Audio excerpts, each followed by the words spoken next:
ആദ്യം ഞാൻ ശ്രീ ജ്യോതി ഘോഷിലേക്ക് പോവുകയാണ്. ശ്രീ കെ ജി ജ്യോതി ഘോഷ്, ഇതിപ്പോൾ NSSന്റെ പത്തനാപുരം യൂണിയൻ പിരിച്ചുവിട്ടതിലുള്ള ഒരു പ്രതിഷേധം മാത്രമായിട്ടാണോ ഇപ്പോൾ ഗണേഷ് കുമാറിന്റെ പ്രതികരണത്തെ കാണേണ്ടത്?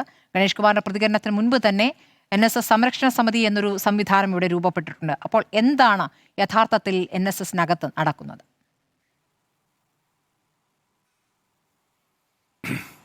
NSSനകത്ത് ഇപ്പം നടക്കുന്നത് ശരിക്കും പറഞ്ഞു കഴിഞ്ഞാൽ ഗണേഷ് കുമാറിലൂടെ അല്ല നാം അറിയുന്നത്. ഇത് വളരെ നാളുകളായിട്ട് ഇവിടെ നിലനിൽക്കുന്ന ഒരു സംവിധാനമാണ്.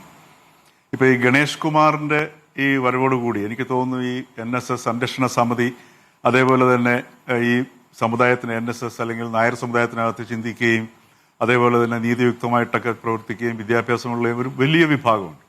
അവരൊക്കെ വളരെ നേരത്തെ തന്നെ ഇതിനകത്ത് വളരെ അതൃപ്തരാണ്. പക്ഷേ അവർക്ക് സ്വന്തം നിലയിൽ മുമ്പോട്ട് വരാൻ പറ്റില്ല. അങ്ങനെ ഒരു മൂവ്മെന്റ് ഇപ്പോൾ ഉള്ളിൽ നിന്ന് വരുന്നുണ്ട്. ആ മൂവ്മെന്റിന് തടസ്സം നിൽക്കുന്നതായിരിക്കും ഗണേഷ് കുമാറിനെ ആ മൂവ്മെന്റിന്റെ പടയാളിയാക്കുകയാണെങ്കിൽ ഉണ്ടാവുക. അപ്പൊ അതുകൊണ്ട് ഗണേഷ് കുമാർ ഇപ്പൊ വിളിച്ചു പറയുന്നത് യഥാർത്ഥ സുകുമാരൻ നായരെ കുറിച്ച് വിളിച്ചു പറയുന്നത് മുഴുവൻ ശരി തന്നെയാണ്, ഒരു സംശയം വേണ്ട കാര്യം. അതേപോലെ തന്നെ സുകുമാരൻ നായരെ കുറിച്ച് പറയുന്നത് തന്നെയാണ്. ഇപ്പൊ ഈ എല്ലാം ഈ അനൂപ് ചന്ദ്രന്റെ ഈ നായർ സമുദായ അംഗങ്ങളിൽ തന്നെ വളരെ നീതിപൂർവമായിട്ട് ചിന്തിക്കുന്നവരും ചില ജീവിത മൂല്യങ്ങളിൽ വിശ്വസിക്കുന്നവരുമായ ആൾക്കാരാണ് വളരെ കൂടുതലുള്ള ആൾക്കാർ. അപ്പൊ അവരുടെ ഭാഗത്തു നിന്നാണ് ഇതിന്റെ ഈ സുകുമാരൻ നായരുടെ നേതൃത്വത്തിലുള്ള ഒരു സ്വീകാര്യമില്ലായ്മ വരികയും അതിനെതിരെയുള്ളൊരു മൂവ്മെന്റായി ഡെവലപ്പ് ചെയ്യുകയും ചെയ്തത്. ആ മൂല്യങ്ങളിൽ വിശ്വസിക്കുന്നവർ എന്തുകൊണ്ടാണോ സുകുമാരൻ നായരുടെ നേതൃത്വത്തെ തിരസ്കരിക്കാൻ ആഗ്രഹിക്കുന്നത്, അതിന്റെ കാരണം കൊണ്ട്, അതേ കാരണം കൊണ്ട് തന്നെ അവർക്ക് ഗണേഷ് കുമാറിനെയും സ്വീകരിക്കാൻ പറ്റില്ല. കാരണം അത്തരം സംഗതികളിലേക്ക് എത്രയോ കാരണം ഗണേഷ് കുമാറിന്റെ വിശ്വാസ്യത നമുക്കറിയാം. അദ്ദേഹത്തിന്റെ എല്ലാ രീതിയിലുള്ള മൂല്യങ്ങളോടുള്ള ഇപ്പൊ അന്തസ്സിനെ കുറിച്ചും മാന്യതയെക്കുറിച്ചും ഒക്കെ ഗണേഷ് കുമാർ പറയുമ്പോഴും അത് എന്താണ് ഗണേഷ് കുമാറിന്റെ അന്തസ്, ഗണേഷ് കുമാറിന്റെ മാന്യതയെ കുറിച്ചൊക്കെ നമുക്ക് മനസ്സിലാവും. ഇപ്പൊ ഈ പറയാൻ ആരംഭിച്ചത് ഈ അനൂപ് ചന്ദ്രന്റെ സിനിമയുടെ അനൂപ് ചന്ദ്രന്റെ പുസ്തകം ദേവദാരു മരത്തിലെ ഇത്തിൽ കണ്ണികൾ, ഈ പുസ്തക പ്രകാശനത്തിലൂടെയാണ് ഈ വിവാദത്തിന് ശരിക്കും പറഞ്ഞാൽ ഗണേഷ് കുമാറിന്റെ ഈ ഒരു വെല്ലുവിളി ആരംഭിക്കുന്നത്.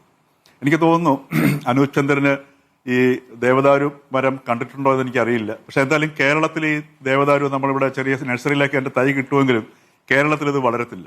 ഈ ദേവദാരു വളരുന്നത് ഹിമാലയത്തിൽ മാത്രമാണ് യഥാർത്ഥ ദേവദാരു വളരുന്നത്. ഇത് വ്യാപകമായി വെട്ടിമുറിച്ചതിന്റെ പേരിൽ വംശനാശവും നേരിടുകയാണ്. അപ്പൊ അതിനെ നേരിടാനായിട്ട് നമ്മുടെ തൃപ്പൂണിത്തുറ ഉദയംപേരിലുള്ള ഒരു ഡോക്ടർ ദിലീപ് അദ്ദേഹത്തിന്റെ സ്വന്തം നേതൃത്വത്തിൽ ഹിമാചൽ ഫോറസ്റ്റ് ഡിപ്പാർട്ട്മെന്റുമായിട്ട് ചേർന്ന് അവിടെ ഈ ദേവദാരു എല്ലാ വർഷവും വെച്ച് പിടിപ്പിക്കുന്നുണ്ട്. ഈ ദേവദാരുവിന് ഒരുപാട് ഔഷധ ഗുണങ്ങളുള്ളതാണ്. എല്ലാ തരത്തിലുള്ള രോഗങ്ങൾക്ക് ഔഷധ ഗുണമുള്ള സംഗതിയാണ് ഇതിന്റെ തടിയും നെയ്യും ഒക്കെ. ഇതിനൊരു ചില പ്രത്യേക സ്വഭാവമുണ്ട്, മനുഷ്യർക്കില്ലാത്തതിനേക്കാൾ ചില ക്വാളിറ്റിയൊക്കെ ഉണ്ട്. കാരണം ഈ ഒരു പെൺ ദേവദാരുവിന്റെ അടുത്ത് ഒരു ആൺ ദേവദാരു ഉണ്ടെങ്കിൽ മാത്രമേ ഈ പരാഗണം നടക്കുകയുള്ളൂ. അങ്ങനെയൊക്കെയുള്ള ശീലങ്ങളുള്ളതാണ്. അപ്പൊ ഈ ഇതിനകത്ത് അപ്പൊ ഈ കേരളത്തിൽ ഈ ദേവദാരു ഇല്ലാത്തതിന്റെ ഇല്ലാത്തതുകൊണ്ട് ഈ അനൂപ് ചന്ദ്രനും ഒരു രൂപകാത്മകമായിട്ടാണ് ഈ ദേവദാരു മരത്തിലെ ഇത്തിൽ കണ്ണികൾ ഉപയോഗിച്ചിരിക്കുന്നത്. ശരിക്കും പറഞ്ഞാൽ ഭാരതത്തിന്റെ ഒരു സംസ്കാരത്തിന്റെ പശ്ചാത്തലത്തിൽ നോക്കുകയാണെങ്കിൽ ഭാരതത്തിന്റെ ഒരു ദേവദാരുവാണ് ശരിക്കും കേരളം എന്ന് പറയുന്നത്. ഒരു സംശയമില്ലാത്ത കാര്യമാണ്. സാംസ്കാരികമായിട്ടാണെങ്കിലും പ്രകൃതിയുടെ സ്വഭാവത്തിന്റെ അടിസ്ഥാനത്തിലാണെങ്കിലും എല്ലാ അർത്ഥത്തിലും ഒരു ദേവദാരുവാണ്. ഈ ദേവദാരുവിന്റെ ശാഖകളാണ് ഇവിടുത്തെ NSSും SNDPയും അതേപോലെ തന്നെ നമ്മുടെ ഇവിടുത്തെ PSC ആണെങ്കിലും സർവകലാശാലകളും എല്ലാ സ്ഥാപനങ്ങളും ഇതെല്ലാം ഈ ദേവദാരു മരത്തിന്റെ ശാഖകൾ മുഴുവൻ ഇത്തിൽ കണ്ണികളുണ്ടെന്ന് അറിഞ്ഞു എന്നുള്ളതാണ് പ്രശ്നം. ഇതിന്റെ ഈ ദേവദാരു മരത്തെ കാണാൻ വയ്യേണ്ട രീതിയിൽ എല്ലാ ശാഖകളും അതിന്റെ തടിയും ഒക്കെ ഈ ഇത്തിൽ കണ്ണികളെ കൊണ്ട് നിറഞ്ഞു. ഈ ഇത്തിൽ കണ്ണികളുടെ ഒരു സ്വഭാവമുണ്ട്. ഇതിനകത്ത് ഈ പുള്ളിയുറുമ്പ് അല്ലെങ്കിൽ പച്ചുറുമ്പ് എന്നൊക്കെ പറയുന്ന സംഗതി ഒന്ന് കൂടുകെട്ടും. അങ്ങനെ ഈ ഒരു ഇത്തിൽ കണ്ണിയിലെ തെറിച്ച് തറയിൽ വീണ ഒരു പുള്ളിയുറുമ്പുള്ള കൂടുള്ള ഇത്തിൽ കണ്ണിയാണ് ശരിക്കും പറഞ്ഞാൽ ഇപ്പോൾ അതിന്റെ ഒരു ബഹളമാണ് നമ്മൾ ഗണേഷ് കുമാറിലൂടെ നമ്മൾ കേൾക്കുന്നത്. അതിന്റെ ആ ഉറുമ്പുകളുടെ കടിയാണ് സത്യം പറഞ്ഞാൽ ഇന്ന് അനൂപ് ചന്ദ്രന്റെ സഹോദരന്റെ ഭാര്യയും സഹോദരനും കൂടെ NSS ആസ്ഥാനത്ത് നിന്ന് സംസാരിക്കുന്നത് കണ്ടു കഴിഞ്ഞാൽ നമുക്ക് സഹതാപം തോന്നും. കാരണം അവരുടെ ആ സഹോദരന്റെ ഭാര്യയ്ക്ക് രാവിലെ 8 മണിക്ക് വീട്ടിൽ നിന്ന് ഇറങ്ങിയാൽ പാണാവള്ളി സ്കൂളിൽ പോകാം. പക്ഷെ ഈ ഒരു പുസ്തക പ്രകാശനത്തിനും ഈ ഗണേഷ് കുമാറിന്റെ വെല്ലുവിളിക്ക് ശേഷം പാണാവള്ളിയിലെ സ്കൂളിൽ നിന്ന് ആ അനൂപ് ചന്ദ്രന്റെ ജ്യേഷ്ഠന്റെ ഭാര്യയെ കരുവാറ്റയിലേക്ക് എടുത്ത് അടിച്ചിരിക്കുന്നു. ഒന്ന് ആലോചിച്ച് നോക്കണം. അത് NSS നേതൃത്വം ചെയ്തതാണ്. അപ്പൊ അവർക്ക് സമയത്തിന് അവിടെ സ്ഥലം മാറ്റം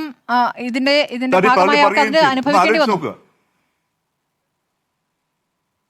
അതെ അതെ അപ്പോൾ ഇത് ശരിക്കും പറഞ്ഞാൽ ഇപ്പം നമ്മൾ കേരളത്തിൽ ഒരു പുതിയ പ്രവണത കാണുന്നുണ്ട്. അത് ശരിക്കും CPM-ന്റെയും DYFI-യുടെയും SFI-യുടെ ഒക്കെ ഭാഗത്തു നിന്നാണ്. പോലീസുകാരെ വരട്ടുന്നുണ്ട്. നിങ്ങൾ അടിച്ചോളൂ, ലാത്തി കൊണ്ട് കുത്തിക്കോളൂ, നിങ്ങളുടെ പേര് ഞങ്ങൾ നോക്കി വെക്കും, നിങ്ങൾക്ക് വീട്ടിൽ ഭാര്യയും പെങ്ങളും മക്കളും ഒക്കെ ഉണ്ടെന്നുള്ള കാര്യം മറക്കരുത് എന്നുള്ള സാധനം. പണ്ടിത് കൊട്ടേഷൻ സംഘങ്ങളായിരുന്നു ഇത്തരം പ്രക്രിയകളിൽ ഏർപ്പെട്ടിരുന്നത്, വിശേഷിച്ചും 80കളില് ബോംബെയിലെ അധോലോകം. പക്ഷെ ഇപ്പൊ അതേ സംഗതി തന്നെയാണ് ഇപ്പൊ ഈ NSS നേതൃത്വത്തിലും സുകുമാരൻ നായർ ഇവിടെ കാണിച്ചിരിക്കുന്നത്. ഒന്ന് ആലോചിച്ച് നോക്കുക, ആ നിരപരാധികളായിട്ട് ആ സ്ത്രീയുടെ ജീവിതം, ആ കുട്ടികളുടെ അവസ്ഥ. ഇവിടെയൊക്കെയാണ് ഈ NSS നേതൃത്വത്തിന്റെ ആ ഒരു മനുഷ്യത്വമില്ലായ്മ കാണുന്നത്. ആ ഒരു വളരെ നിസ്സാരമായിട്ട് അദ്ദേഹത്തിന് അവിടെ നിന്ന് പാണാവള്ളിയിൽ നിന്ന് കരുവാറ്റിലേക്ക് മാറ്റാം. പക്ഷെ 2 കൊച്ചു പെൺകുട്ടികളുള്ള ഒരു അമ്മയാണത്.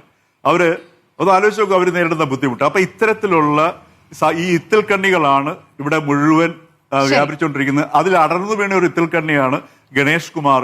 പക്ഷെ അതുകൊണ്ട് ഇവിടെ സുകുമാരൻ നായരുടെ അതിനെ മാറ്റാനോ ഒരു ചലനവും ഇവിടെ സൃഷ്ടിക്കാൻ പോകുന്നില്ല. ഈ ഉറുമ്പുകളുടെ അങ്ങോട്ടുള്ള ഓട്ടവും കടിയും കുറച്ചുകൊണ്ട് നമ്മൾ അനുഭവിക്കേണ്ടി വരുമെന്ന് മാത്രമേ ഉള്ളൂ.